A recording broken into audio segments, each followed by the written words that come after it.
Drejtoria e përgjithshme e tatimeve dhe doganave pa di penale në prokurorinë ndaj administratorit të përgjithshëm të kompanisë It Oil Rezar Taçi dhe gjithë familjes së tij, përfshirë nënën, baban dhe motrën e tij, si dhe dy bashkëpunëtorë të tij. Sipas padisë bëhet fjalë për një çështje në brendësi të së cilës janë 6 akuza, si mos shlyerje detyrimesh, fshehje të ardhurash, pastrim parash e të tjerë. Kallëzimi është dërguar para 5 ditësh në prokurori me iniciativën e Drejtorisë së Përgjithshme të Doganave dhe asaj të tatimeve. Pas një hetimi disa mujor nga Drejtoria për Krimin Ekonomik dhe Financiar në Drejtorinë e Përgjithshme të Policisë së Shtetit, është konkluduar se Taçi ka kryer veprime të kundraligjshme. Sipas këtij kallëzimi, biznesmeni i njohur në bashkëpunim me punonjës të tatimeve dhe bashkëpunëtorë të tjerë shqiptar apo të huaj kanë kryer dhe vazhdojnë të kryejnë veprime të kundraligjshme që përbëjnë elemente të veprave penale si evazion fiskal dhe mashtrim financiar,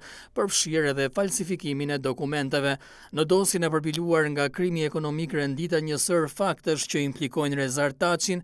dhe kompanitë e kontrolluara prej tij në një skem të madhe mashtrimi. Burime nga prokuroria bëjnë me dije se abuzimi kap shifrën e gati 15 milion dollarëve.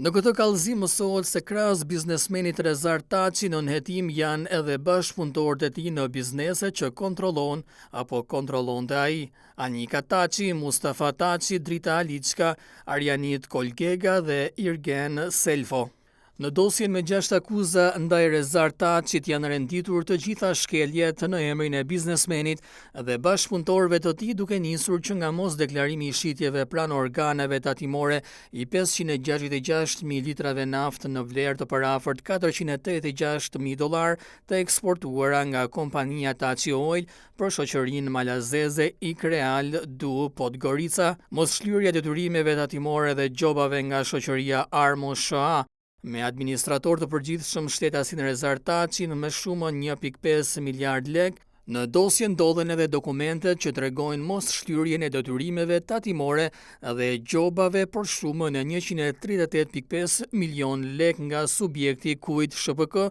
në pronësi dhe administrim të Rezar Taçit, i cili dyshohet se me krijimin e disa kompanive me të njëjtin objekt aktiviteti, qëllimi i vërtet ka qenë mashtrimi me TVSH-n dhe fshehja e të ardhurave. Në dosje ndodhen dokumente që tregojnë edhe shumë transaksione të kompanive të Taçit, siç është rasti kur flitet për transferta prej 4.5 milion eurosh në favor të shoqërisë Armo me arsyetimin kalim fondi, apo transferta të tjera të kryera nga shoqëria në fjalë për likuidim detyrimesh të cilat janë zhdukur pa lënë gjurmë, duke u tërhequr menjëherë brenda ditës. Por një tjetër mashtrim është edhe ai një kompanie zvicerane e quajtur Societe Generale de Surveillance me seli në Gjenevë, e cila ka lëshuar një faturë në favor të Niti Petroleum Company, ku në pjesë përshkruese të mallit është shënuar deklarat për humbjen e produktit në vlerë totale 28.4 milion dollar. Ndërkohë hetimet vijojnë dhe do të jetë organi akuzës ai që do të vendos përfundimisht fatin e biznesmenit